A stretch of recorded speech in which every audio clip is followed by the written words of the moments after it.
국민의 생명과 안전을 책임지는 정치적 책임이 대통령에게 있다. 라면서 모든 재난의 최종적 책임자는 대통령이라고 강하게 주장했던 이재명 당시 더불어민주당 대표의 발언이 생각납니다. 대통령과 정부는 이번 사고의 원인이 무엇인지 철저하게 분석해 주기를 요구합니다. 그리고 그 원인과 잘잘못 책임을 떠나서 코레일 소속의 열차가 작업 중이던 인부들을 치어서 사망케 했던 거 아니겠습니까? 그러면 기본적으로 코레일이 이 상황에 대해서 무거운 책임감을 느껴야 마땅하다고 생각합니다. 그러나 빈소에 갔을 때 코레일의 모습은 보이지 않았고 우리 당 국토위 의원님들의 자료 요구에도 전혀 협조가 되지 않았습니다. 그러면서 무성의한 대응으로 일관하면서 하청 업체인 용역업체에 떠넘기는 듯한 코레일의 모습에 실망을 금할 수 없었습니다. 현재 5분의 부상자들은 온몸이 부서지고 심각한 트라우마를 겪고 있어서 상황이 매우 좋지 않다고 합니다. 특히 국가공무원인 소방공무원이 되기 위해서 시험을 준비하고 있던 청년들은 이 상황을 자기들이 직접 목도하면서 심각한 후유증에 시달리고 있다고 들었습니다.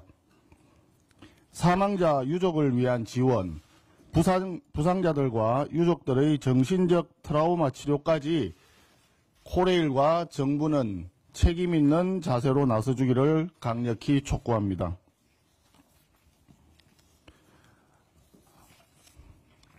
필리버스터 관련해서 말씀드리겠습니다. 방송장악 3법 중에서 방송법과 방문진법이 더불어민주당의 일방 처리로 본회의를 통과했습니다.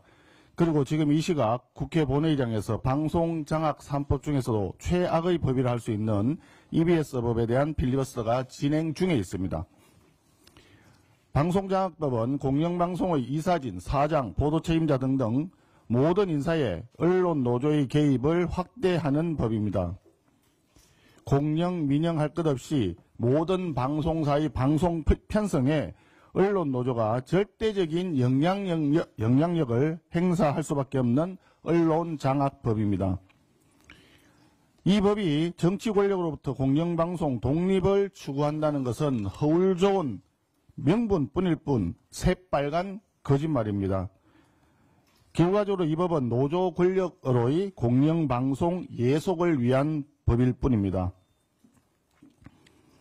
방송장악 3법은 80년대 신군부 언론 통폐합에 버금가는 2020년대 좌파 이권 카르텔 정권의 독재 폭구로 기록될 수밖에 없다고 말씀드릴 수 있습니다.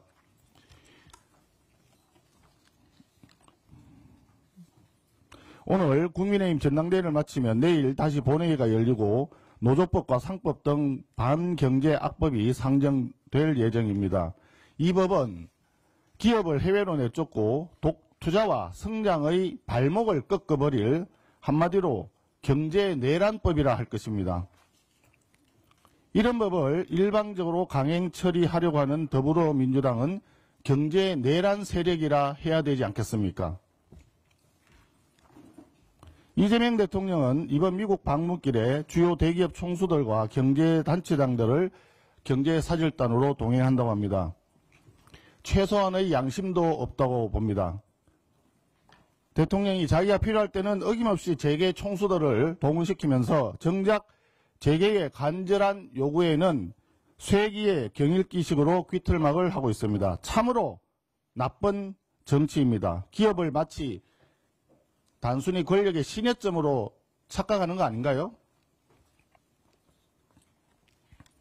하청업체들과 중소기업들은 더 상황이 심각합니다.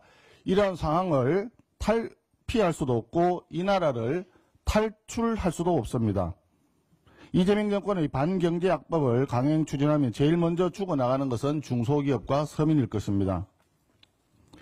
이번 주에 나온 모든 여론조사에서 이재명 대통령의 지지율이 50%대로 급락했습니다. 이재명 정권의 허니문이 끝났다는 이야기입니다. 국민들이 더 이상 이재명 정권의 귀틀막 독선과 오만을 참지 않겠다고 보여주셨다고 생각합니다.